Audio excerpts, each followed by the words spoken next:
My NDE happened. I was almost 30 by then, and I was visiting my parents in Toronto.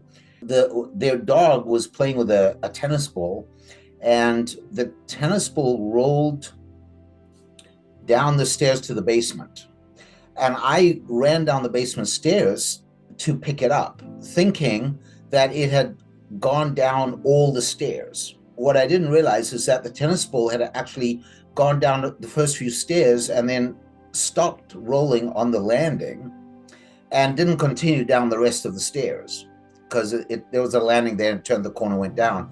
And I just ran into the basement stairs and my foot hit the ball and I lost my footing. And what happened was I basically bumped my way all the way down the rest of the stairs on my back. And by the time I got to the bottom of the stairs, I was completely winded. I could not, I could breathe out, but I could not breathe in. Like my muscles were just paralyzed. What's interesting is that I had always been very afraid of dying. I had always thought that death would be a terrifying experience. And in that split second, when I breathed out a couple of times and I realized that I could not breathe in again, it suddenly dawned on me, I'm dying. I'm going to die. If I can't breathe in, I'm going to die. And what was amazing to me is that I was totally calm. It was just this amazing feeling of acceptance and peace that came over me. And I was like, well, I'm dying and I'm not even scared like I thought I would be.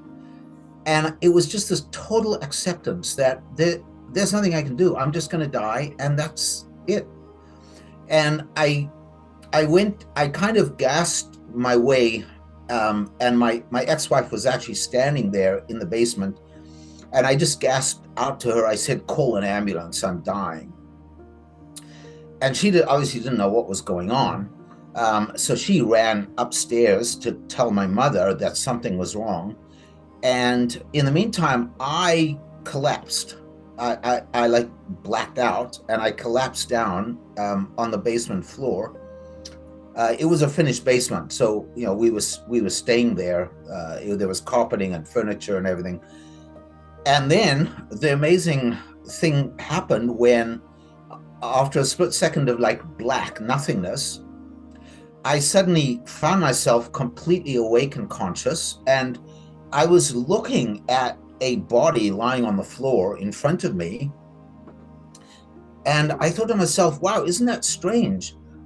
I thought that I had really injured myself falling down the flight of stairs here, but I must have been dreaming because I feel totally fine and I have no pain. I must have just had a horrible dream that I injured myself and I was dying and I had all this pain, and now I'm awake and I must, it must have been a dream because I feel perfectly well and I have no pain now. And then I looked at this body on the floor and I kind of thought, like, is it me? Isn't like, what is that body doing on the floor? Why is that body on the floor? And then the whole basement was filled with this kind of purplish haze light. It was like a light purple cloud but it had light in it.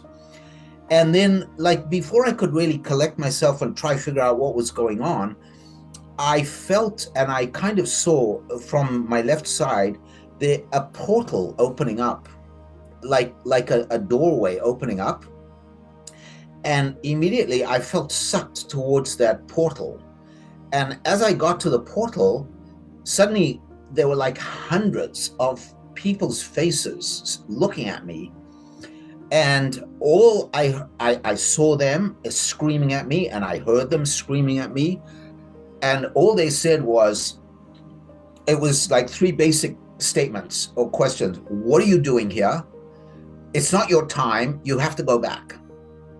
And like hundreds of people were screaming the same things at me. What are you doing here? Why are you here? It's not your time. Go back, go back, go back. And I was like so shocked. I didn't know like what was going on. And I felt my soul, I like moved back away from the portal, and I suddenly felt myself being sucked back into where my body was, and I heard this loud pop, and suddenly all the pain flooded into my consciousness again, and I jumped up from the floor and I went running up the stairs and outside, because I just wanted to get away from those people. I didn't know who they were or why they were screaming at me, but I just felt I have to get away from them. So now this was in the middle of like January in Canada, in Toronto. There was snow on the ground. It was freezing, and I basically was wearing nothing but like a t-shirt and a pair of shorts, because I was just hanging around inside the house. And yet I felt totally comfortable outside, and I waited outside in the freezing cold for about 20 minutes until the ambulance came. And they took me to the hospital and they checked me out. They said that nothing was broken, but I had a lot of bruised vertebra in my back, and they just said, go home and take it easy and relax and it'll heal. But it was just really, really a strange experience that I never forgot, and on the one hand, I kind of thought that, well, I must have had something like an out-of-body experience, because at that stage I did believe in the afterlife. I did believe in a spiritual dimension, but I really didn't fully come to understand it until years and years later, when I began reading about other people who had near-death experiences.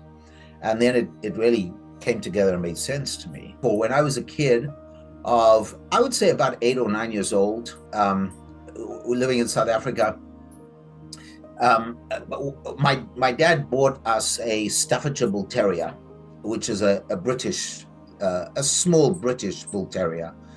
And this dog was unbelievably sweet. When I think back as a child, what I used to do to her, she never even growled at me. Like, I used to really, really hurt her, but I didn't realize it as a child. I would jump on her back and ride her like a horse. I would push her over on the ground, and I realize now that it must have hurt her, but like, she never even growled. She was so patient with me. And one day I noticed, she lived outside, and one day I noticed that her food bowl was not getting emptied like it usually did, and her food was just sitting in her bowl. So I went and I told my mother, this was like Sunday, Monday, I told my mother that Tassie's not eating. So she said, well, maybe she's not hungry today. She'll eventually eat when she gets hungry. So I didn't think much more of it. And like, I think Wednesday or Thursday, I went back to my mother. I said, Tassie's still not eating her food. So my mother said, well, okay, if she hasn't eaten by tomorrow, we'll take her to the vet. So Friday afternoon comes. She hasn't eaten her food.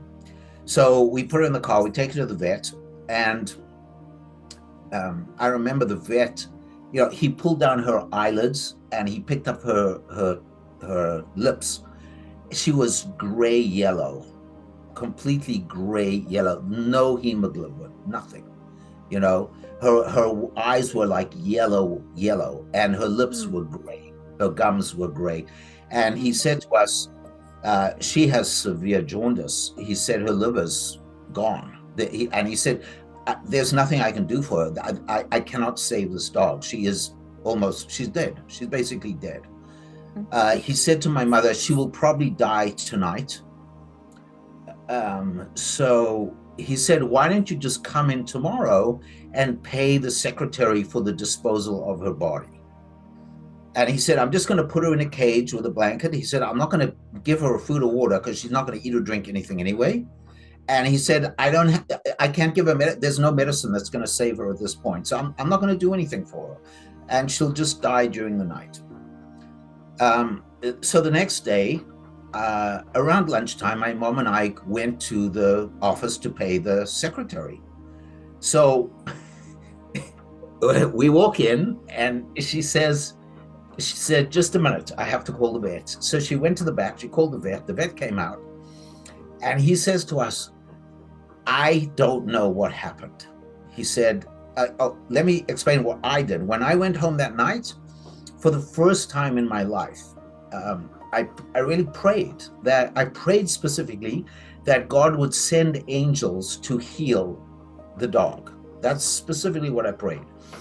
And we were not we weren't a religious family. I really didn't hear anything about religion or God or anything from my parents, but we went to public school, and in public school at that time, when I was growing up, every morning we opened with prayer. Every recess, when we took our school lunches, we thanked God for the food. Friday morning assembly, we would pray, we would sing a few hymns, we would, the principal would usually say Psalm 23 or Psalm 91. So, I picked up some of these ideas from school about God and angels and, supernatural stuff. And so that's what I did, because what else could I do as a kid, right? My dog's dying. So I just prayed with really simple faith for God to just send angels to heal her. So the vet came out the next day and he said, I don't know what happened. He said, I can't understand this. He said, this dog just started to recover. She started drinking and eating today. And he said, I don't know, I can't explain. He said, but you can take her home because it looks like she's going to get better. And she did. She just recovered, and she lived for several more years after that. So, that was one experience I never forgot from when I was a child. The other thing that happened was when I was my last year in South Africa, just before we came to Canada, I was with some neighbors across the road, and their little boy noticed a little Maltese puppy just wandering down the street by himself. So I ran out the yard and I picked up the puppy and I took it home, and we called the police station and we notified them. We put up notices in the neighborhood that we found a little dog. Nobody claimed him. So we kept him, and we brought him to Canada with us when we immigrated. And he finally passed away at around 18. He was 18. And the other weird thing that happened was my other two rescue dogs, Angel and Muffin. So Angel was a white dog that we had rescued, who was I could tell from the moment I saw her, she was a very, very sensitive dog, hypersensitive dog. She really was like a person in a dog's body. She wasn't like a typical dog. And I noticed that she was staying away from me, because normally they would both sleep with me on my bed, and Angel would not come near me. She stayed with my daughter in my daughter's room. And so I just figured, okay, eventually I'll get over the grief and I'll get back to normal life. So I didn't sleep the whole night, and I went to work the next day, and then I came home, and I still felt all that intense energy and emotion, and I didn't sleep the next night and the next night and the next night. And it was like 2 weeks. I went 2 weeks and I couldn't sleep. And I just felt the hyper emotion all the time. And I was working every day and taking care of my daughter. And I just thought to myself, I got to get to sleep. I'm going to go crazy if I don't sleep. So what happened was, it was like 2 weeks after I put Fluffy down, and I was walking with Angel and Muffin in the park one night, and I was trying to figure out what I'm going to do, because I had to get to sleep. And then I began thinking, maybe I'm thinking about what's going on all wrong. And I thought, maybe what I'm feeling is not my emotion for Fluffy, but maybe I'm picking up on her emotions for me. Maybe her soul can't leave me because she's so attached to me, and I keep picking up her energy, and that's why I can't sleep. So I just thought, okay, I'm going to try something. So I'm walking in the park, and the other two dogs are with me, and I said aloud, I said, Fluffy, I want you to go to the light. I said, I'll be fine. I've got the other two dogs. Don't worry about me. I want you to go to the light. You're done here, And it was absolutely amazing. I absolutely felt like a presence lift off away from me and disappear. And And that night was the first night that I slept. And that was the first night that Angel came back on my bed. Right? She had totally avoided me for those 2 weeks. That night, she came back on my bed and life kind of got back to normal. So, that really confirmed to me that Fluffy's soul or energy must have been hanging around me because there was no other way to explain it.